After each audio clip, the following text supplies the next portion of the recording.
Yo, what's up, internet? It's the skill issue dev back at it again with another video.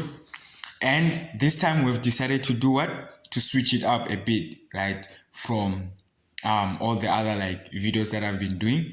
And I've been doing a lot of yapping, bro. I've been yapping and yapping and yapping and yapping and yapping and yapping and yapping.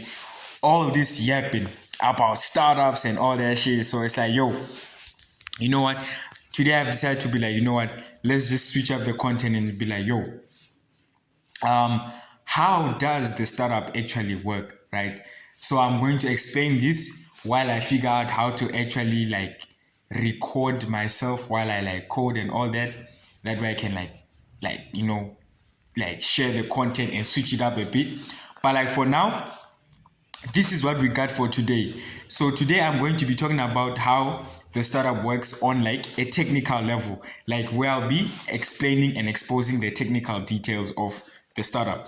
So what is the startup for those who are not following? It's like what? It's a social media management tool.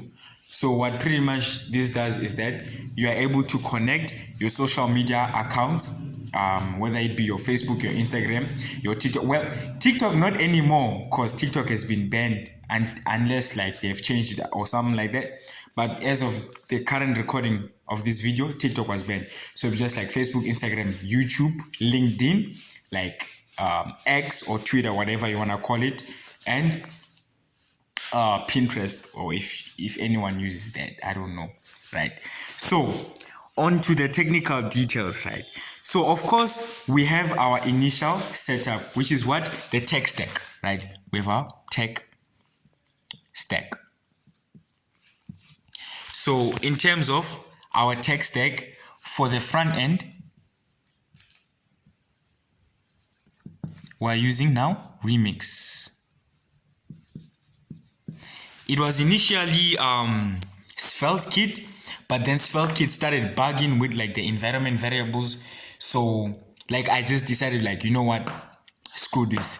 And I just decided to like relearn Remix and like learn Remix from scratch, that is, and like just start using Remix instead of like SvelteKit. And there was a reason behind learning Remix, was because we wanted to get into what? Shopify app development, right? So I am going to be getting into this, right? I'll probably start like, instead of starting an SMMA agency, this is the kind of agency I'll probably start, which is like building custom Shopify apps for businesses, right? So that is why we learned Remix, because Shopify plays really well with Remix. So that is why the choice. It wasn't like very random. So on our back end, we're using Node.js and Express.js. So we are using Node.js and Express.js. So it's a full JavaScript backend. Now I am also familiar with Python and Django, right? But I do not use Python and Django. Not that I do not know it. I'm actually like kind of like more familiar with Python and Django than I am with Node.js and Express. And if like, you know, there was ever an emergency and I needed to build like an application like as quickly as I can, I would probably revert over to like React.js for my front end and Python and Django for my back end. Then I would be like able to like produce an app really quickly. But I decided to go this route because why? It's like a brand new learning experience. So hence why we are doing this, right? For the love of the game, bro. This is why we do what we do. So, and then for our database, we're using Postgres. SQL, right? We're using Postgres for our database, and then our ORM will be using Prisma, right? So Prisma is pretty much what we use to communicate with our database, right? So this is what we use to communicate with our DB, which is database, right? So this is currently the current tech stack and what it looks like. And now most people like around here on YouTube, they're like kind of familiar with, what is this, the MERN stack and all that. I ain't using no MERN stack, especially like not MongoDB. MongoDB. Nah, like around these parts, like around this part of the internet, around this area, bro, we do not use MongoDB. We do not like MongoDB. I don't like MongoDB, so I am not using that. So we'll be using Remix.js for our front end, Node and Express for the back end, Postgres is our database, and Prisma is our ORM, right? So ORM is like object relational mapper. So ooh. Hey yo, what? Yeah, it's back. So the ORM basically allows us to what? To communicate with our database and make queries without writing like direct SQL. So if you had like watched one of my previous videos, I'd explained that like, yo, we're actually learning what? Some SQL. So if the time ever comes where I need to write like raw SQL, I think I should be able to like handle myself, right? But anyway, apart from this, what else do we got, right? So the actual app, right, is separated into two, right? So we have the social media management, right? We have the social media management side where, okay, here where we connect our social profiles, upload and schedule content, however you want to say it. That's up to you. I have no part of that. What else? We also have our media library. So the media library is to what? To store files so we can use them later. Use. Whoa, brother. Whoa. So we can use later, right? So now on the social media management side, we have this functionality. You can connect social media profiles, we can upload and schedule content, and we have access to a media library. That way we can store and save files that we can reuse for later. So this is one side of the application, like one half of it. And then on the other half, we have our AI video generator. Right? On the other side of the app, we have the AI video generator. So what this does is that you can generate AI videos, images, and product videos. So when you enter in like using like a prompt, right, and then it spits out a video, right? So on this side you can enter in a prompt and then it will spit out for you a video depending on the description, or an AI generated image, or product videos. So why product videos specifically is because main audience, right, my main target audience is what are what's this, e-com stores. I don't know if you can see that clearly, right? The main target audience is e-com stores, so that is why it should be able to generate product videos from a description. So not only this, but we also have what do you call this, a simple video editor, right? So why this? Because like it's AI, and since AI is AI, like it's not the perfect thing, right? It does its best, but it's not perfect. So that way we have implemented a video editor. That way you can just actually customize the video that it generates to more of your own liking, since it may generate something you don't like, right? And if you don't like what it generates, you can just edit it out and like kind of like make your own and stuff like that. So this is the other half of the app, right? And this is what the app looks like in full, right? So we have the social media management side, right, where we actually do that, and then we have the AI video generation side where we can generate AI videos using a custom prompt.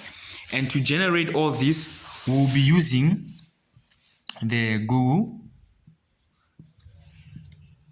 Gemini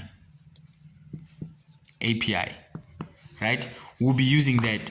Why not ChatGPT's API? Because, well, I'm broke and ChatGPT's API needs money and we do not have the funds for that. So we'll be using this and also another library called Remotion.js. So this right here is what allows us to take the text which will be generated from Gemini's API and convert it into a video.mp4. Of course, we are going to need like other services. So other services like a text to speech, right?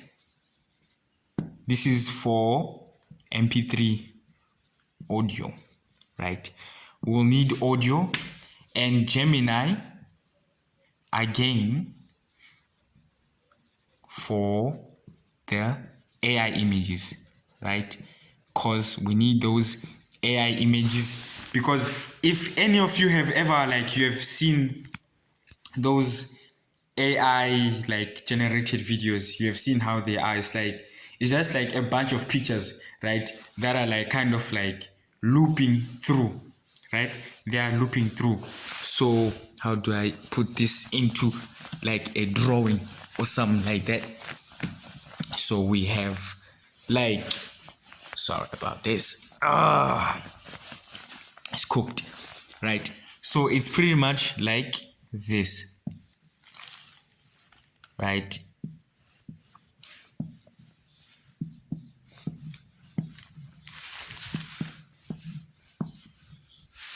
Right. So this is what it pretty much looks like, right? Where this is the frame, right? And then there will be a background image, right? So the background images will pretty much be looping through. So we'll be looping through a bunch of AI generated images, right? So we have AI generated images, which will be looping through. And then we'll also have text, right?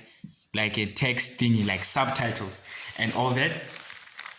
We'll also have what? Music, right? Of course, we need music, right? So we'll need some music. So this is how it works, where this is the overall frame, and then there are a bunch of images in the background that are kind of looping through according to our description, as well as text that will be reading out the entire story, right? So this is pretty much it, how it works. And we'll have a video editor that will be able to edit out the individual components. So which means on the editor side of things, you'll be able to it will be separated into different components and into something like this, where you can edit out. So this will be the music layer. This is image layer. I hope you can see that. So this is a music layer, the image layer. And then here we have what else? Text, the text layer. And then here we can have any shapes and effects, right? So this is how you would go about for editing. So you can edit the music layer, which will be changing the song, the music in each individual scene, because each scene will have its own these little layers, right? this is how it works, right? So it will be like this. So then you can, for each scene, individual scene, you can just edit out each layer to like change up the music, change up the images. Like if you don't like any of the images, you can change like the text that's being displayed, or you can change up like the effects and any of the shapes on the screen, right? So this is pretty much how the AI video generation platform, like its back end, like technically it's going to work, and how I am going to implement it. Unless like some like bullshit occurs and I have to like switch it up or something like this, but this should definitely how it's going to be working.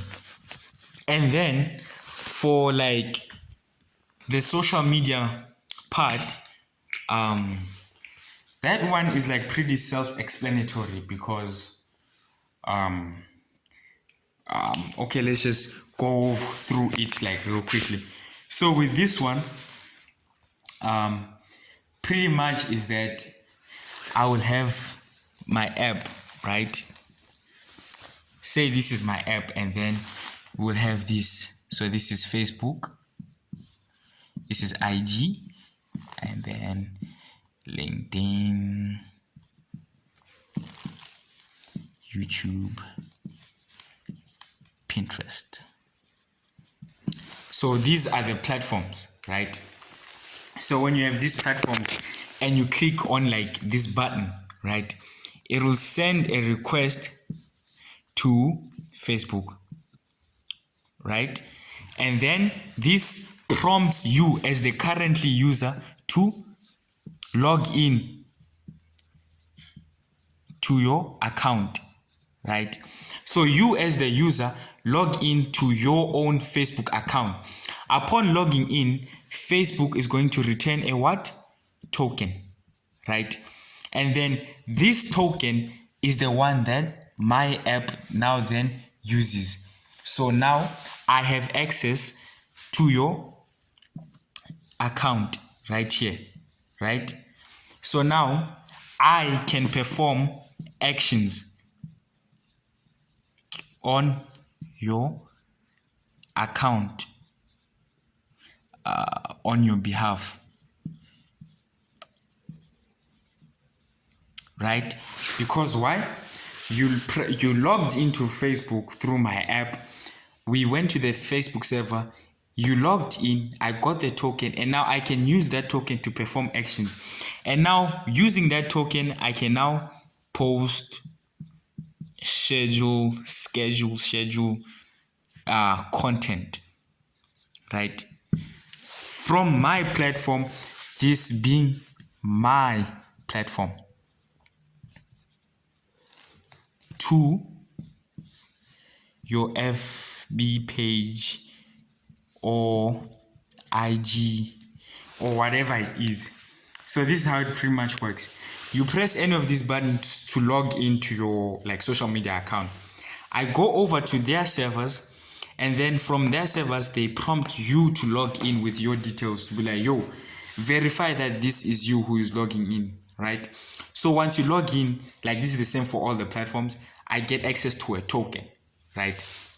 Now this token is like a string that I use to get access to your account. That way I can actually publish content on your behalf, right? So this is what we are using.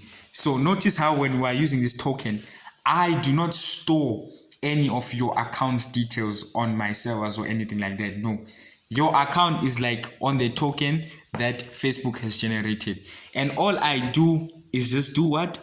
Is just take this token, so that when you are sending a request, I use this token. That way Facebook knows that like, yo, this is the guy who's using Brandon's app to like make content.